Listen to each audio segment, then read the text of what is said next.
Alors, allons-y voir ensemble quelque chose dans les évangiles. Donc, on va rester toujours à la fin de chaque évangile et on va voir quelque chose d'important. Nous savons que souvent à la fin, il y a toujours des paroles très importantes, des paroles qui comptent énormément pour le Seigneur et qui sont chères au cœur de Dieu. Donc, si je prends Matthieu 28, qui est le dernier chapitre de l'évangile de Matthieu, Matthieu 28, je vais lire les 3 derniers versets. Matthieu chapitre 28, les 3 derniers versets.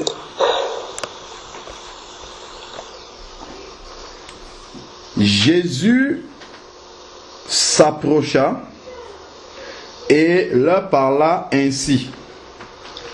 Tout pouvoir m'a été donné dans le ciel et sur la terre. Donc, le Seigneur commence déjà par annoncer qu'il a le pouvoir à la fois dans le ciel et aussi sur la terre, là où nous allons vivre, là où nous vivons là. Et ensuite, il dit, allez, faites de toutes les nations des disciples. Ces nations-là vivent où? Sur la terre. Et le Seigneur vient de dire, juste avant, qu'il a le pouvoir et effectivement sur toute la terre.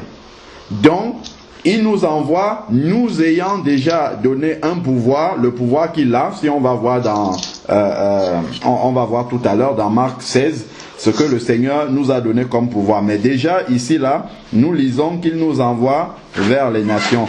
Allez, faites de toutes les nations des disciples.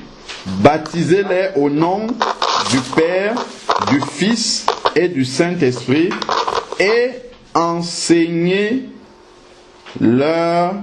à garder tout ce que je vous ai prescrit. Et voici. Donc, le et voici est une conséquence de ce qui précède.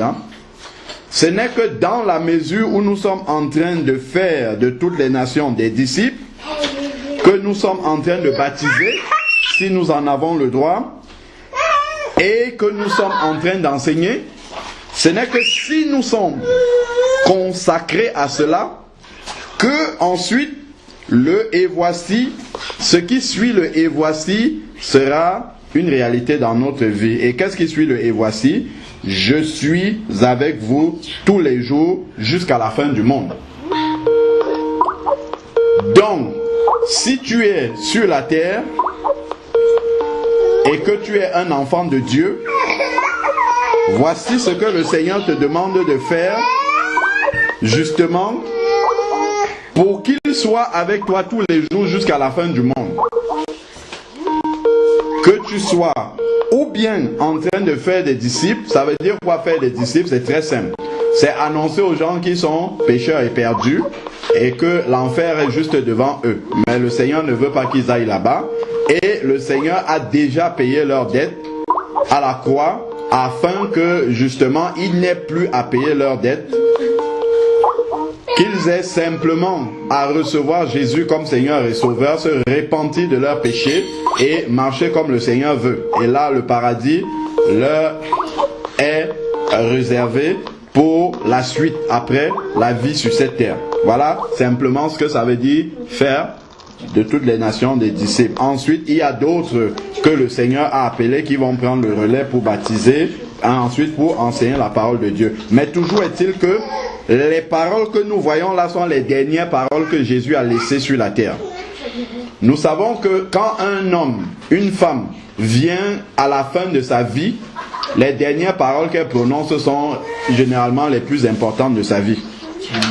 Le testament de quelqu'un est vraiment parle de sa dernière volonté. Donc c'est vraiment quelque chose de capital, de très important pour la personne. La personne attend la fin avant de partir de ce monde pour donner ces paroles-là. Et voilà Jésus qui a donné les paroles que nous voyons ici. Bon, continuons. Prenons Marc maintenant. Allons dans le dernier verset. Les derniers versets de l'évangile de Marc. On va continuer cet exercice-là. Les derniers versets parlent de quoi? Je prends à partir du verset 16 jusqu'au verset 20. Marc chapitre 16, du verset 16 au verset 20. La Bible dit, celui qui croit... Non, je vais monter un peu plus haut. Je commence au verset 14 pour ne rien rater. Enfin, il se montra aux 11 pendant qu'ils étaient à table. Et il leur reprocha leur incrédulité et la dureté de leur cœur, parce qu'ils n'avaient pas cru ceux qui l'avaient vu ressusciter. Ok, il reprend les disciples parce qu'ils n'ont pas cru lorsqu'on leur a annoncé que le Seigneur était ressuscité. Verset 15. Puis il leur dit, allez dans le monde entier. Nous sommes toujours dans les dernières volontés du Seigneur avant de partir de la terre. Allez dans le monde entier et prêchez la bonne nouvelle. C'est la même chose que faire des disciples, comme il nous a dit. Prêcher la bonne nouvelle, c'est-à-dire annoncer que les gens qui sont pécheurs et perdus ont l'opportunité, le cadeau qui est offert par le Seigneur, de passer de pécheurs qu'ils sont à racheter de l'Éternel, et ils peuvent vivre l'éternité auprès du Seigneur. Ils ne sont pas obligés de passer leur éternité en enfer. Donc, s'ils le passent là-bas, c'est un choix personnel qu'ils auront fait. Beaucoup de gens ne le savent pas. Donc, voilà ce que c'est justement prêcher la bonne nouvelle. À toute la création. Donc, nous étions perdus, chacun suivant sa propre voie, mais le châtiment qui nous était réservé est tombé sur lui. C'est Isaïe 53 qui nous parle de cela. Alors, donc, je suis au verset 16 maintenant. Vous allez prêcher la bonne nouvelle. Ça, c'est le travail de l'Église. Annoncer la bonne nouvelle et s'arrêter là. On n'a pas à convaincre qui que ce soit. On a à leur annoncer la bonne nouvelle. Prêcher la bonne nouvelle, c'est ce qui est écrit ici. On n'a pas demandé d'aller convertir les gens. On a demandé de prêcher la bonne nouvelle, c'est-à-dire leur annoncer simplement le salut. Celui qui convainc les gens, c'est le Saint-Esprit. Donc, et ensuite, il va dire, celui qui croira. Donc, vous voyez que notre rôle, ce n'est pas d'amener les gens à croire, c'est de leur annoncer juste la bonne nouvelle, prêcher la bonne nouvelle. Maintenant, ceux qui entendent cette bonne nouvelle-là ont un devoir, ont en tout cas une condition, c'est de croire. Celui qui croira et qui sera baptisé sera sauvé. Donc nous, notre rôle, c'est d'annoncer la bonne nouvelle. Le rôle maintenant de ceux qui entendent cette bonne nouvelle-là, c'est de croire et ensuite de recevoir le baptême afin d'être sauvé. C'est ce qui est écrit là.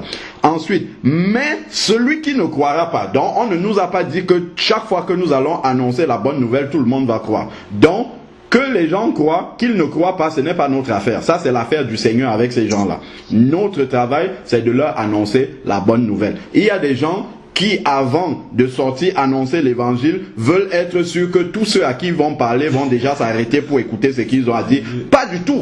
Du tout. Tu sors pour parler de l'évangile aux gens. Celui qui ne s'arrête pas pour t'écouter, c'est déjà un jugement pour lui. Donc tu n'as même pas à t'inquiéter par rapport à ça. Toi, tu es là, tu parles du Seigneur, tu distribues des tracts, ainsi de suite. Celui qui est attiré, c'est ce qui est écrit là, celui qui croira. Donc celui qui est attiré, qui vient recevoir le traité d'évangélisation que tu es en train de donner, ou qui vient écouter cette parole-là, son cœur va être touché par le Saint-Esprit, il va croire, il va entrer dans les eaux du baptême et il sera sauvé. Donc il a quelque chose à faire.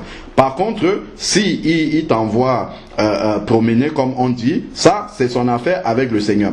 Ensuite, c'est écrit, mais celui qui ne croira pas sera condamné. Donc quand vous sortez déjà annoncer l'évangile, c'est déjà un jugement pour ceux qui entendent cet évangile-là. Parce qu'ils ne pourront pas dire qu'ils n'ont pas entendu. Si vous lisez Romains 3, verset 19, il est dit que le jour du jugement, toute bouche sera fermée devant l'Éternel. Donc personne ne pourra venir se justifier.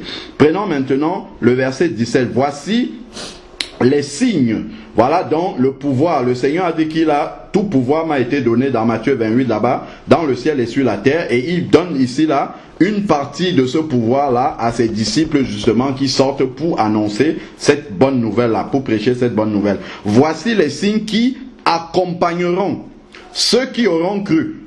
Je pense que quand le verbe accompagner ici, c'est un verbe d'action. C'est pas un verbe passif où vous êtes là passif comme ça et puis les miracles vous accompagnent. Pas du tout. Il est dit ici les signes qui accompagneront. Donc ça suppose que ces signes-là viennent avec ceux qui sont en mouvement. Si tu n'es pas en mouvement, il n'y a pas de signe. Du tout, du tout. Rien ne va t'accompagner. Puisque pour accompagner, il faut que tu sois en déplacement. Il faut que tu sois en train de te déplacer pour que quelque chose t'accompagne. Mais si tu es statique, il n'y a rien qui peut t'accompagner puisque tu es sur place. Donc, il faut que tu fasses quelque chose. Alors, donc, voici les miracles qui accompagneront ceux qui auront cru. En mon nom, donc c'est au nom de Jésus, c'est pas en un autre nom, ils chasseront des démons. Donc il y a des signes qui accompagnent justement ceux qui vont annoncer la parole de Dieu. Ils parleront de nouvelles langues. Le baptême dans le Saint-Esprit que tu as passé le temps à demander au Seigneur, ce n'était pas pour que tu restes chez toi et que tu sois content, non. C'est pour que tu parles en langue, tu t'édifies toi-même et que tu sortes ensuite pour annoncer la parole de Dieu à ceux qui sont dehors. Exactement comme ça s'est passé dans Acte 2, lorsque les disciples ont reçu l'effusion du Saint-Esprit avec les 120 langues qui sont descendues dans la chambre haute, ils auraient pu fermer la porte à double tour là-bas et passer le temps à prier en langue et à chanter en langue, mais c'est pas ce qu'ils ont fait. Ils sont sortis dans la rue et ils ont prêché l'évangile à ceux qui étaient perdus et en une seule prédication, 3000 âmes se sont converties. Alors, donc ensuite ici, ils saisiront les serpents, s'ils boivent quelques breuvages mortels, il ne leur fera pas de mal. Ils imposeront les mains aux malades et ceux-ci seront guéris. Donc ça, vraiment, souvent on veut la puissance, mais on veut rester tranquille chez nous. Tranquillement, le jour où on est décidé de faire quelque chose, on veut que la puissance se manifeste. Pas du tout. Les disciples étaient tout le temps dehors pour faire ce travail-là et les miracles, effectivement, les accompagnaient. Tous ces signes-là étaient avec eux. Voilà, ensuite, le Seigneur, après leur avoir parlé, fut élevé. Vous voyez, le Seigneur a prononcé ces paroles-là juste avant son ascension, juste avant de partir, pour dire combien ces paroles-là sont importantes pour le Seigneur.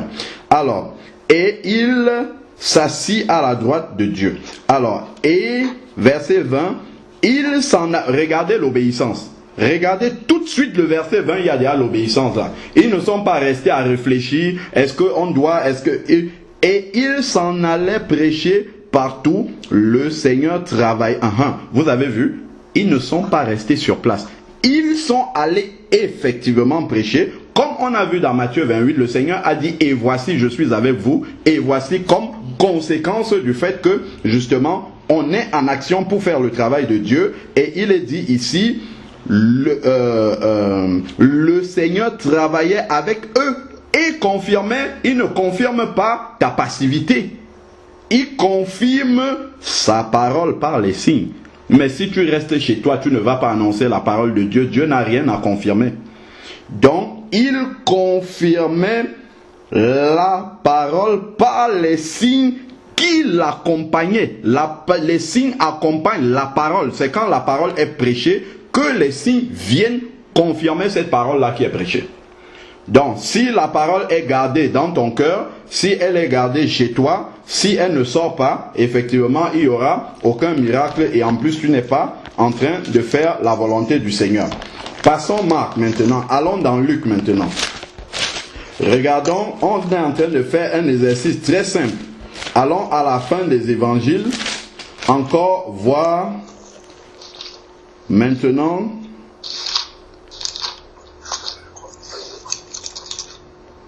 ce qui est dit à propos justement du Seigneur et de la façon dont il a quitté les disciples. Alors,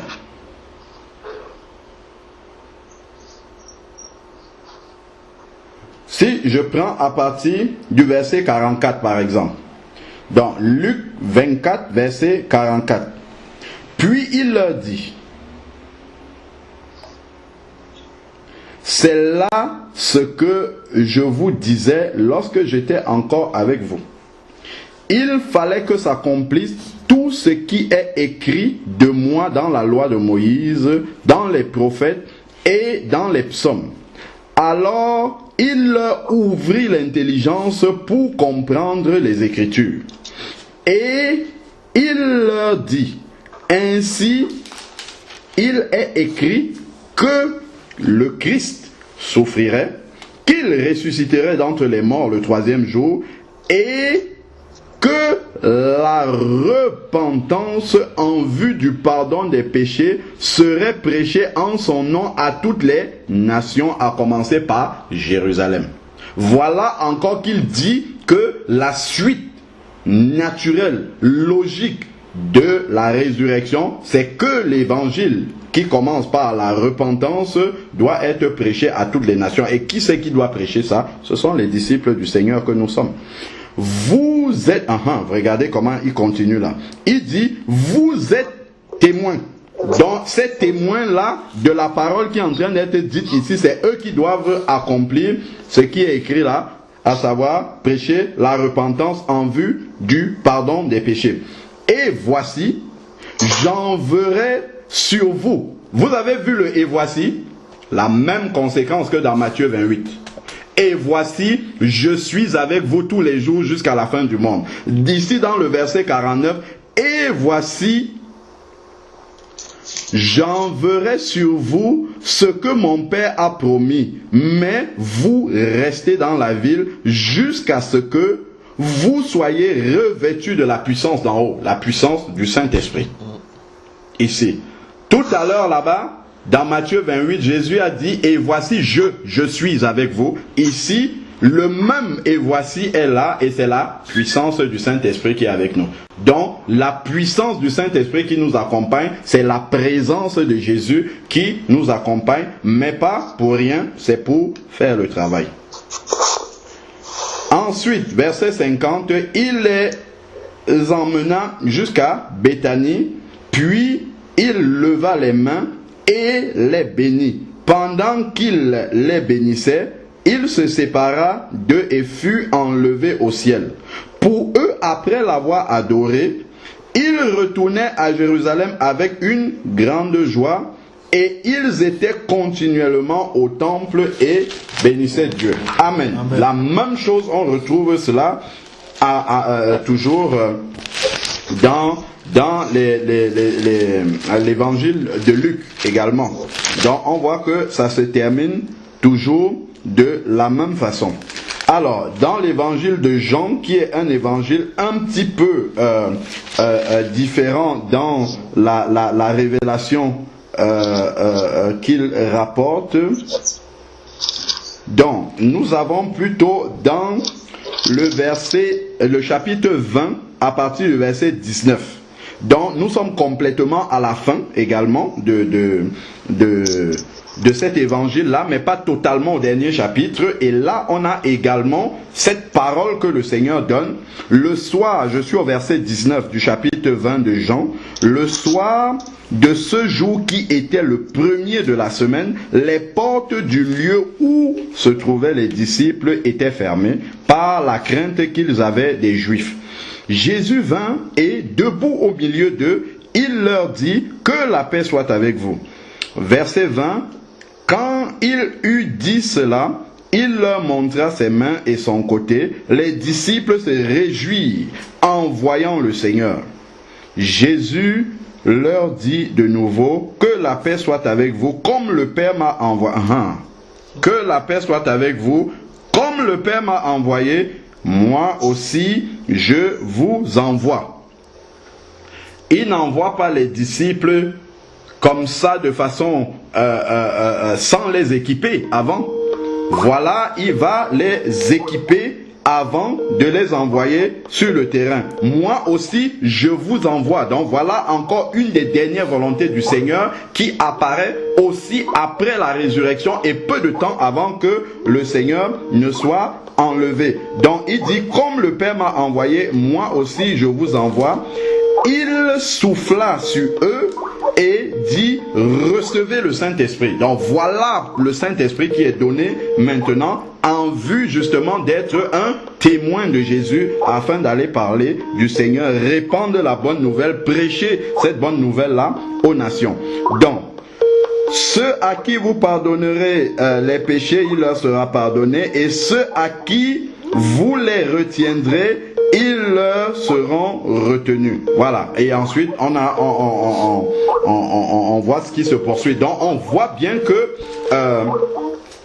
justement, la volonté du Seigneur est que cette parole-là soit c'est une des volontés principales, en fait, du Seigneur lorsqu'il partait de cette terre, c'est que cette parole-là soit répandue. Nous ne devons pas être des réservoirs qui gardons cette parole-là qui a été reçue, mais nous devons plutôt être des robinets qui laissons passer justement cette parole-là afin qu'elle puisse arroser d'autres personnes qui sont justement desséchées dans ce monde-ci.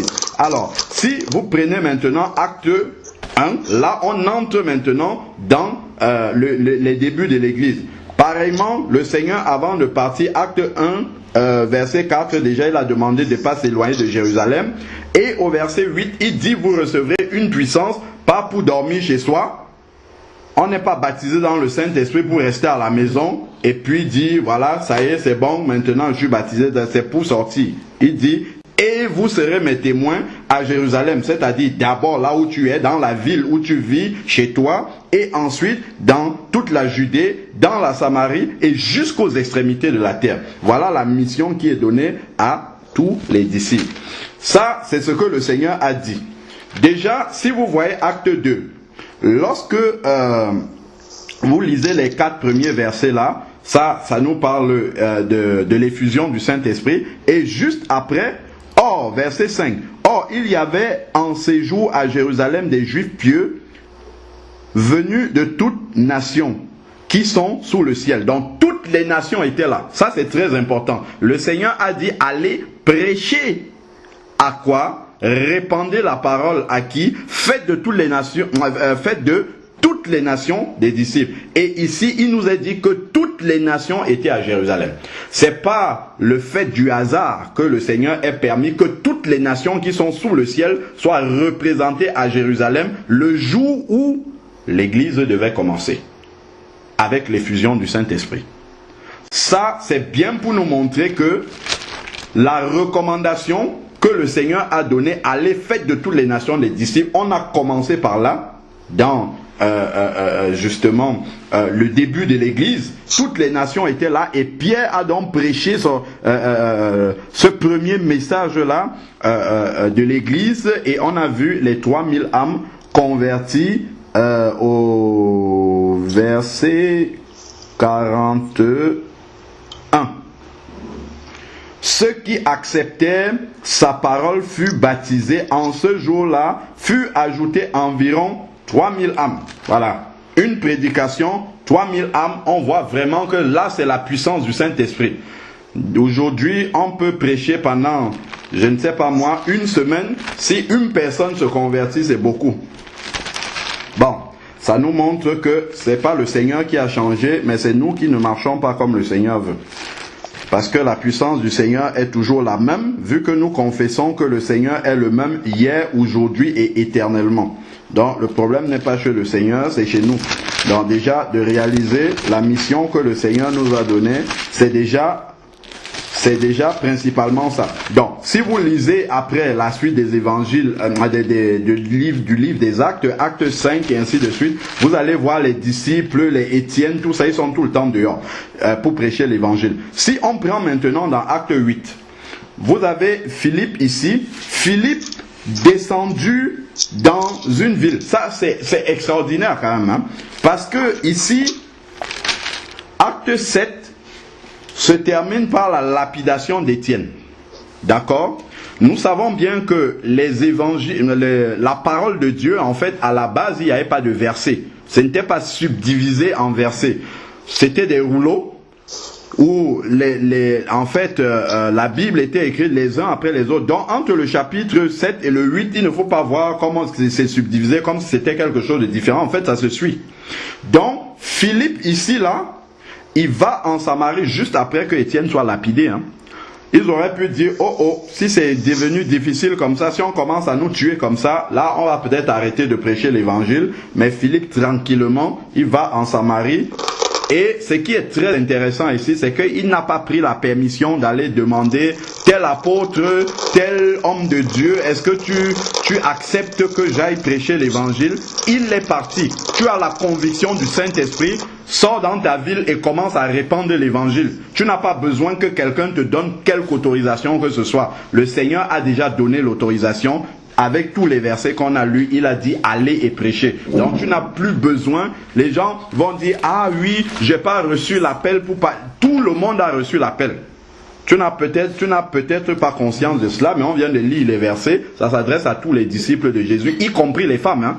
Parce que, comment on l'appelle, vous prenez Jean 4, vous allez bien voir la Samaritaine qui parlait avec Jésus. À un moment donné, elle a laissé sa cruche et elle est partie en ville. Jésus ne lui a jamais dit, reviens ici, tu n'as pas le droit de faire ça. Elle est partie, elle a annoncé, elle a parlé avec les mots qui étaient les siens, avec la seule parole qu'elle avait à la bouche, elle est allée dire ça aux gens.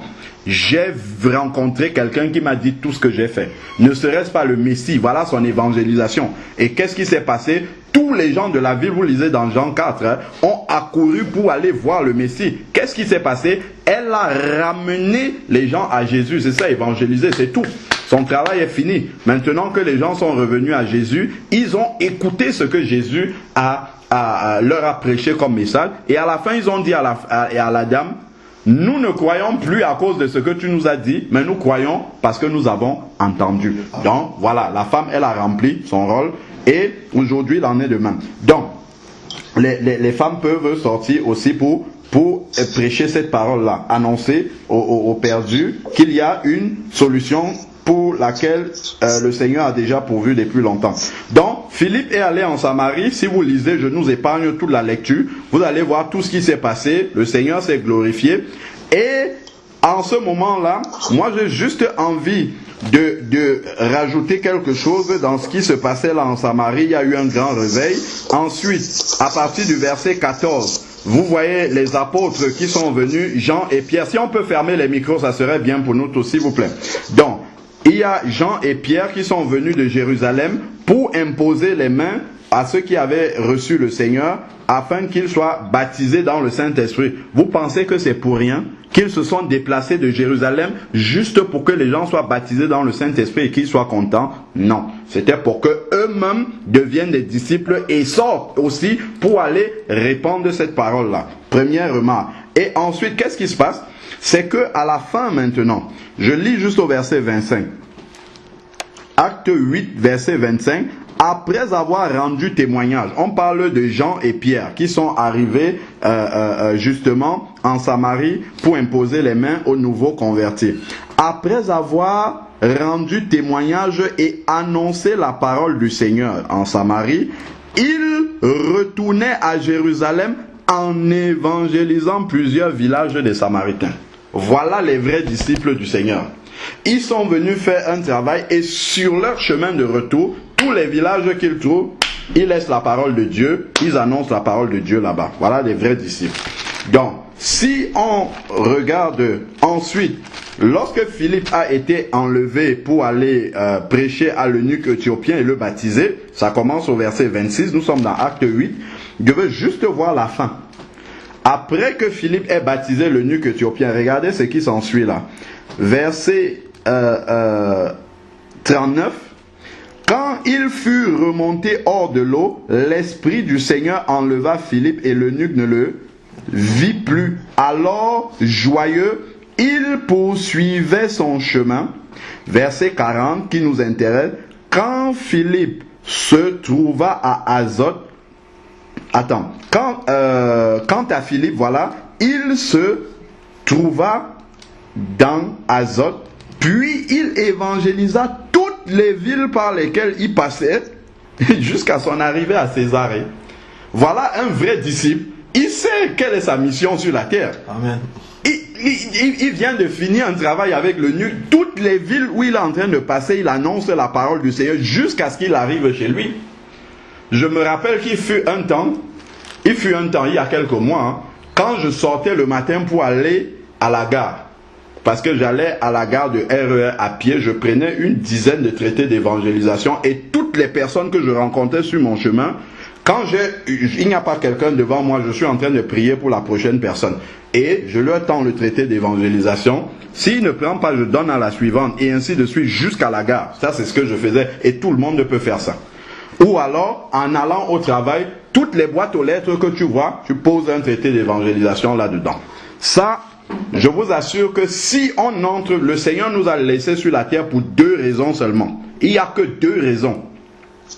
1, atteindre la stature parfaite de Christ en grandissant dans la sanctification. Et 2, faire des disciples. Si tu n'es ni dans l'un ni dans l'autre, c'est que tu perds ton temps sur la terre. Tu es inutile au Seigneur sur la terre. Et d'ailleurs, si tu ne répands pas la parole du Seigneur, même si tu te sanctifies, même tu es même inutile pour le Seigneur sur la terre.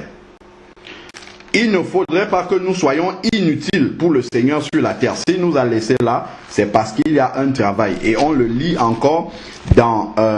si je prends Romains chapitre 14, je crois, c'est ça.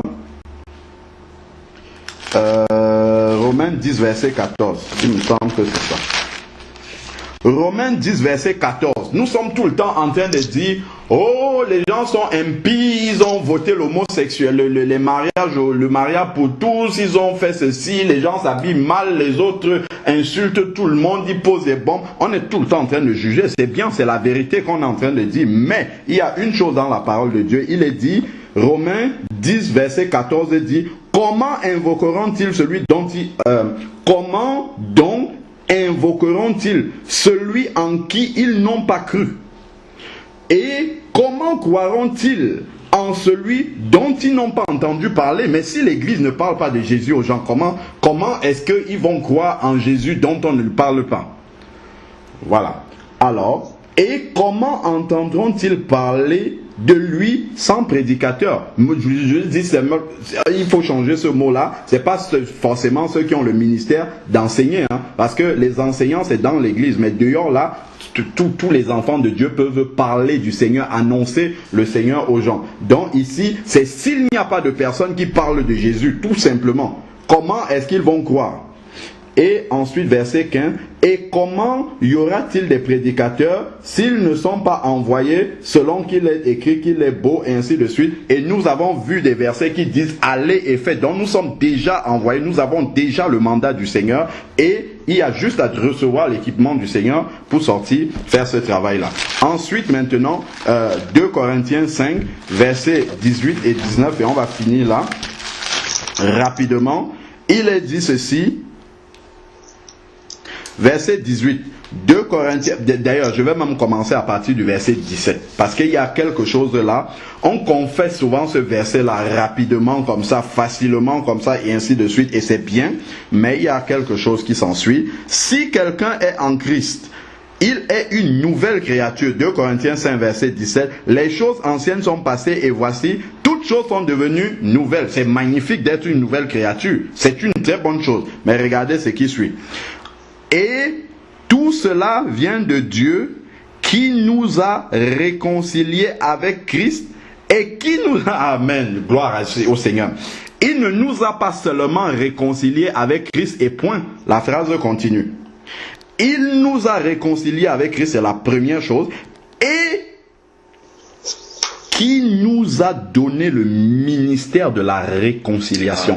Tous les enfants de Dieu qui sont des nouvelles créatures ont également reçu en même temps le ministère de la réconciliation, c'est-à-dire aller réconcilier les perdus avec Dieu, parce que ceux qui sont perdus sont loin de Dieu et il faut les réconcilier. Maintenant, verset 19, car Dieu était en Christ réconciliant le monde avec lui-même sans tenir compte aux hommes de leurs fautes. Il a mis en qui? En nous. Nous, c'est le nous si c'est mis pour qui? C'est mis pour toutes les nouvelles créatures du verset 17 là, de 2 Corinthiens 5. Tous les nous qui sont, toutes les nouvelles créatures là, ont la parole de la réconciliation en elles. Donc lorsque le Seigneur te fait passer par la nouvelle naissance, dans le cadeau de la nouvelle naissance, il y a la parole de la réconciliation. Souvent, les gens se demandent, quand je vais sortir dans la rue pour évangéliser, qu'est-ce que je vais dire aux gens? Je ne connais pas la Bible. La Samaritaine, 1, ne connaissait pas la Bible. 2, ici, il est dit qu'il a mis en nous la parole de la réconciliation. C'est-à-dire que ce que tu dois dire aux gens, c'est déjà en toi. Tu ne dois pas chercher ça ailleurs, c'est déjà en toi. Il a mis en nous la parole de la réconciliation. Tu dois juste prier lorsque tu sors pour aller annoncer la parole de Dieu aux perdus. Tu dois juste demander, Seigneur, lorsque je vais me trouver devant une âme pour parler, que cette parole-là qui est déjà en moi vienne sur ma bouche. C'est tout. C'est la seule chose que tu as à faire. Parce qu'il est dit ici là qu'elle est déjà en toi. Et il a dit tout à l'heure là-bas, voilà, je suis avec vous tous les jours. C'est-à-dire qu'il nous accompagne en esprit. Et c'est son esprit qui inspire les paroles qui vont sortir de votre bouche. Alors, ensuite, verset 20, nous sommes des ambassadeurs pour Christ, les représentants de Christ, comme si Dieu exhortait par nous. Dieu n'est plus physiquement sur la terre. Et Dieu ne va jamais descendre sur la terre pour commencer à évangéliser là où il nous a mis. Jamais. Le Seigneur peut descendre en Iran, il peut descendre au Pakistan pour faire le travail, parce que là-bas, c'est difficile de faire le travail. Mais là où il nous a mis les uns les autres, là, c'est pour éclairer là où nous sommes. Et jamais il ne va descendre pour faire ce travail-là à notre place. Et sachez que si les gens sont perdus dans la ville où tu habites, c'est à toi que Dieu demandera le sang de ces âmes-là. Ces âmes-là iront bien sûr en enfer parce qu'elles sont responsables de leur propre salut, mais Dieu te demandera des comptes pour les âmes qui sont dans ta ville, pour tes voisins, pour le boulanger, le boucher de ta ville. Dieu te demandera son âme. Parce que tout est écrit ici là, comme si Dieu exhortait par nous. Donc c'est au travers de notre bouche là que le Seigneur parle à ces gens-là. Si on peut couper les micros, ça serait bien, s'il vous plaît. Alors, on finit juste dessus. Regardez comment la prière de Paul, c'est extraordinaire. Il dit, nous vous en supplions au nom de Jésus, soyez réconciliés avec Dieu. Voilà comment il va trouver les perdus. Il dit, je vous en supplie, parce qu'ils ne savent pas où est-ce qu'ils sont en train d'aller. Ils ne savent pas qu'ils sont sur le chemin large qui mène à la perdition. Et il dit, nous vous en supplions, soyez réconciliés avec Christ. Voilà. Verset 21, celui qui n'a pas connu le péché, il l'a fait devenir pécheur pour nous, afin que nous devenions justice de Dieu. Et tout cela, ce n'est pas pour rien que l'œuvre de la croix a eu lieu. Donc, simplement pour nous rappeler, bien-aimés, la volonté du Seigneur, ce pourquoi il nous a laissés ici, il faut vraiment que ça ne soit pas vain dans chacune de nos vies, que nous ne soyons pas sur la terre pour rien. Que nous ne soyons pas là sans être utiles au Seigneur, notamment en ce qui concerne les âmes qui ne connaissent pas le Seigneur. Si tu as écouté là, ce qu'on vient de lire là dans la parole de Dieu, il y a une question qui doit naturellement jaillir dans ta tête là maintenant. Là, la semaine-ci qui est passée, j'ai parlé du Seigneur à combien de personnes? Le mois qui est passé, combien d'âmes j'ai amené au Seigneur, ou même pas à combien de personnes j'ai annoncé simplement la bonne nouvelle. Dis une parole de salut comme ça aux personnes qui sont autour de nous, ou combien de traités d'évangélisme, je ne sais pas. Ce n'est pas une question de quantité, mais c'est simplement une question de responsabilité, de se dire, est-ce que j'ai rempli dans le dernier laps de temps qui me revient, que ce soit la dernière semaine, le dernier mois, ainsi de suite, est-ce que j'ai rempli ce pourquoi je suis sur la terre? J'ai peut-être fait beaucoup d'autres choses dans ma vie personnelle, mais tout ce que tu as fait dans ta vie personnelle là, c'est rien par rapport au but pour lequel tu es sur la terre. Maintenant que tu es un enfant de Dieu, tu es sur la terre pour répandre l'évangile. Il faut bien que tu saches ça. Il y a plein de choses que tu fais, mais toutes ces choses-là ne sont pas dans les priorités du Seigneur par rapport à répandre l'évangile. on a bien vu que dans les dernières paroles du Seigneur, le Seigneur n'a pas dit, je sais pas moi, va faire tes courses tous les matins, tous les week-ends, je sais pas moi, va faire ceci, tout ce que tu fais là, tout ce qui sont tes projets là. C'est pas ce que le Seigneur a dit. Il a dit d'aller faire de toutes les nations des disciples. Et d'ailleurs, quand on lit dans Matthieu 24 au verset 12, quand il parle justement du retour du Seigneur, il dit, et cette parole sera prêchée jusqu'aux extrémités de la terre, alors viendra la fin. Nous savons que nous sommes dans les temps de la fin, justement où le Seigneur va bientôt revenir. Mais toi, est-ce que tu es un spectateur des prophéties? Simplement, tu es là, tu regardes les prophéties. Oui, les prophéties sont en train de s'accomplir. On dit oui et amen au Seigneur, mais tu as un rôle à jouer. Non pas pour les prophéties que le Seigneur lui-même est en train d'accomplir, mais pour accomplir la parole qui dit « Et cette parole sera prêchée jusqu'aux extrémités de la terre, alors viendra la fin. » Donc, nous avons ce rôle-là de remplir et de répondre à cet appel-là, chacun pour son propre compte.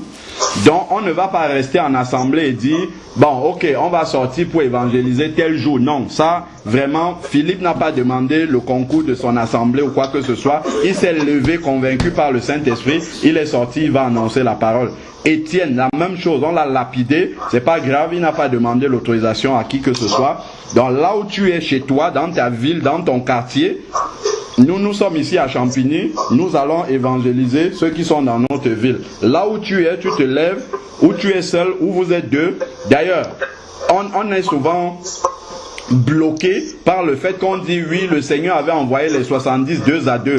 Ça, c'est pas comment on appelle ça, c'est pas une doctrine. Le Seigneur l'a fait comme ça, mais il y a beaucoup d'autres exemples où les gens sont partis seuls. On a parlé de Philippe. Philippe est parti en Samarie tout seul. Étienne était tout seul, on l'a lapidé. La Samaritaine, elle était toute seule.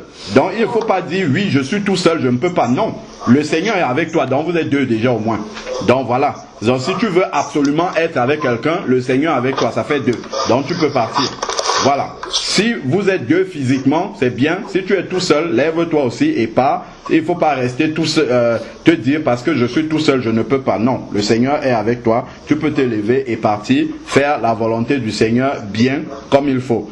Que le nom du Seigneur soit béni et que nous prenions conscience justement de la responsabilité que nous avons de répandre cette bonne nouvelle-là que nous avons reçue, à moins effectivement qu'elle ne soit pas une bonne nouvelle pour nous, auquel cas on peut la garder pour nous, si elle n'est pas une bonne nouvelle.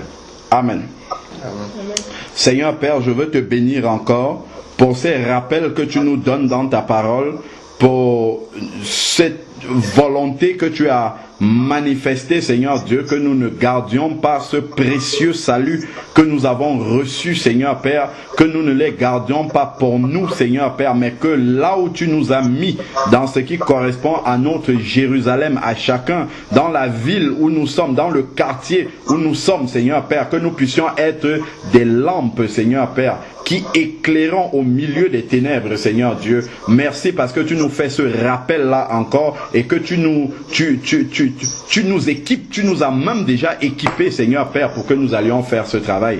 Père, que cela soit une révélation pour chacun d'entre nous et que nous nous lévions, non pas, Seigneur, par simplement comme une corvée, Seigneur Dieu, d'aller évangéliser, mais que ça soit par amour. Dépose dans notre cœur encore le fardeau des âmes, parce que nous savons que le chemin large existe, Seigneur Père. Les gens qui sont là dehors ne savent pas sur quel chemin ils sont engagés, Père, mais toi tu as ouvert nos yeux, tu as ramené à la vie nos esprits qui étaient morts. Et aujourd'hui, nous avons conscience de ce chemin large sur lequel, Seigneur Père, la majorité est en train de se diriger. Seigneur, je te prie vraiment que nous puissions, Seigneur Dieu, être utiles dans cette tâche-là et utiles à nos semblables qui sont autour de nous et qui vont dans la fosse, Seigneur. Père, que ton nom soit béni. Encourage-nous encore dans ce sens-là, au nom de Jésus-Christ.